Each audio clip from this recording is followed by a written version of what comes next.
이번에는 언제나 의학계 시원한 돌직구를 날리는 의학부 신재훈 기자. 우리가 이제 오복이 있잖아요, 오복 중에 하나가 이제 그 치아가 튼튼한 겁니다. 나이가 들어서 좀 치아가 많이 약해지면 요즘 이제 임플란트 시술을 좀 많이 하세요. 근데 이 임플란트 시술에도 머피의 법칙이 있습니다. 아, 임플란트 시술 머피.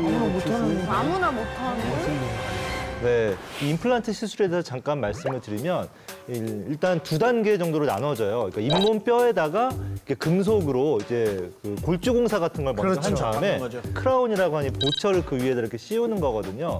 그런데 그 60대 여성 우모 씨가 있는데요. 한 치과에서 이제 어금니 4개 정도로 임플란트를 받았습니다. 이게 입과 혀에 갑자기 통증이 있으면서 뭔가 이렇게 피부가 이렇게 뒤집어지는 그런 증상이 막 갑자기 생긴 겁니다. 그래서 그 병원에다 그 증상을 얘기했어요. 그 병원 측에서 이거는 그냥 비타민 부족으로 생긴 증상이다. 가라앉을 거다 그러면서 비타민을 처방해줬다고 합니다.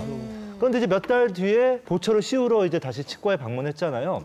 그런데 그거를 다시 씌우는 순간 이 다음에 더 심하게 일어난 거예요. 입뿐만 아니라 뭐 손, 팔, 그다음에 뭐 두피까지 붉은 관점들이 확 일어나면서 입원까지 했다고 해요. 근데 병원에서도 이제 제대로 된 설명을 해주지 않으니까 이 여성이 이제 병원을 전전하면서 막 원인을 찾아다니기 시작합니다. 결국은 그 치과 병원에서 이제 대학병원 알레르기 내과를 소개시켜줬어요. 그래서 거기 가서 이제 진단을 받아보니까 정말 충격적인 사실이 밝혀집니다. 이 여성이 바로 금속 알레르기가 있었던 거예요. 그런데 원래 이 임플란트에 쓰이는 금속은 티타늄이라는 금속이에요. 인체에서 가장 그런 알러지나 면역 반응을 일으키지 않는 금속이기 때문에 인체에 삽입하는 금속 중에 가장 많이 사용되는 물질입니다. 사실 우리나라에서도 여태까지 티타늄 알러지가 보고된 경우가 거의 없어요. 그런데 이 여성은 이제 이 티타늄 알레르기 때문에 결국은 시술을 받았던 그 임플란트를 뭐 다 제거할 수밖에 없었고 그 옆에 치아까지 다 제거를 했다고 합니다. 그러니까 결국 잘 먹지 못해서 체중이 한 15kg 정도가 빠지고 또 이제 그 피부에 났던 그런 것들을 치료하기 위해서 스테로이드제를 복용했다고 해요. 이걸 또 오래 복용하다 보니까 골다공증까지 생기고 보상을 받을까 하고 좀 알아봤는데 결국 보상도 못 받게 됐어요.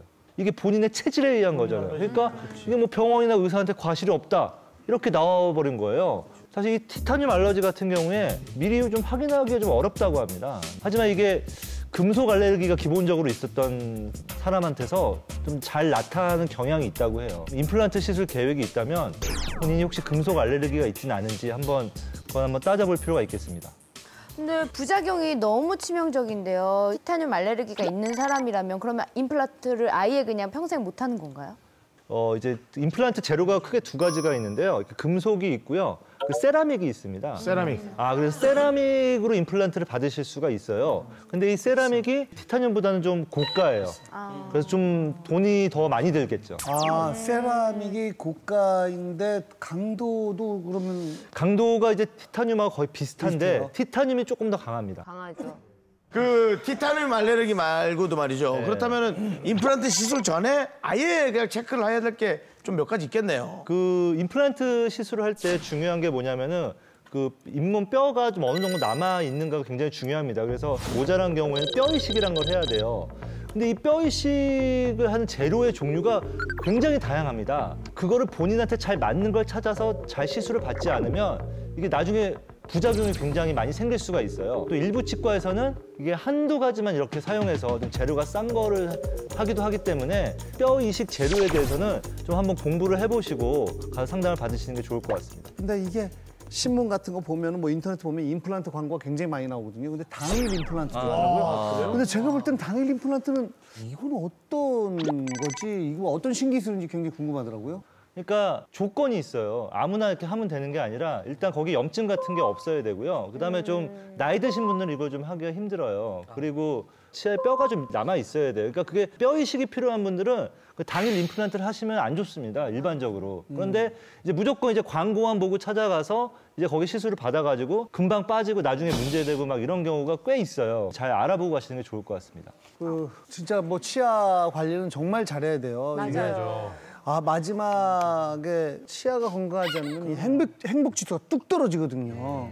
그렇죠. 뭐 음식 좋아하는 사람들은 특히나 그렇고. 제가 임플란트 하면서 살이 급격히 쪘잖아요. 급하게 씹어 넘기니까 살이 막 찌는 거예요. 원래 임플란트 할 때 살이 쭉쭉 빠지거든요. 음식을 많이 못 먹어서. 아, 전 계속 먹었어요. 그래요? 예. 아, 네가 이기나 내가 이기나 해보자. 이런 이 교정하는 거 뭐라 그러죠? 이 쇠 붙이는 거 있잖아요. 교정기요. 예, 그걸 하루 만에 뜯어냈어요, 이렇게. 근데 그런 사람은 뭘 해도 짜요. 뭐 치아 관리 잘 하고 있어요? 네, 저는 예전에는 그냥 칫솔질만 하고 항상 잤었는데 치실을 꼭 쓰라고 하더라고요. 오랫동안 치아 관리 잘하고 싶으면. 그래서 그날부터 한번 버릇들이니까 치실 쓰는 것도 이제 불편하지 않아요. 특별한 치아 관리법이 이 연인이나 부부 사이에 키스를 자주 하게 되면 충치 발생을 확 줄여준대요. 그래서 저는 충치가 있습니다. 아, 연인이 아닌 사람과 하게 되면. 예. 사람, 그냥 뭐 건강을 위해서 다양한 시도를 하겠다고 하니 우리가 면역력을 저는 높이고. 여러 가지 임상을 거쳐보고 싶습니다. 예. 진짜 넌 언젠가 고발당할 거야. 자, 신재훈 기자 마지막으로 정리해 주시죠. 네, 제가 최근에 그 TV 광고 같은 데서 그 임플란트 회사 광고를 많이 봤거든요. 뭘로 해주세요, 뭐 이런 거 많이 봤는데 어떤 재료를 쓰느냐보다는 의사의 기술이 필요하다는 걸 꼭 말씀드리고 그렇죠.